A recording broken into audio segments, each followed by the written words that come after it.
মার্কিন শুল্কনীতি ভার্সেস ভারতের অর্থনৈতিক কূটনীতি। আমরা জানি আমাদের ভ্রাম্যমাণ জাহাজ সব জায়গায় ছড়িয়ে আছে।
সুন্দর একটা চিন্তা ভাবনা ক্যাবলের মাধ্যমে তুলে ধরেছে।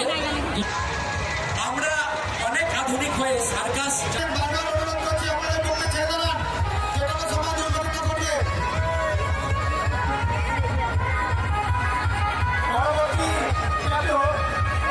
অবশ্যই এটা থেকে দূরে থাকুন। আমি তো খাই না ধূমপান, না আমি কখনো খাই না। আসছে মঞ্চের বাঁদিকে যে সমস্ত দর্শনার্থীরা আছেন তাদের বান্ধব আগেই জয় করেছি। এরপর সূর্যের যে আদিত্য এলওয়ান এর মাধ্যমে আমরা সূর্যের ধন্যবাদ আমাদের পীযূষ কাকাকে। পরবর্তী ট্যাবলেট নিয়ে ধীরে ধীরে এগিয়ে যাবে আস্তে আস্তে জন্য সারা রাত লাইনে দাঁড়ায়। আর এক ভারত নিজের সন্তানের মুখে এক টুকরো আপেল তুলে দেওয়ার সামর্থ্য হারায়। আমরা দুই ভারতে বসবাস করি। এক জায়গায় দেখা যাচ্ছে সূর্য সঙ্গে অনুরোধ করবো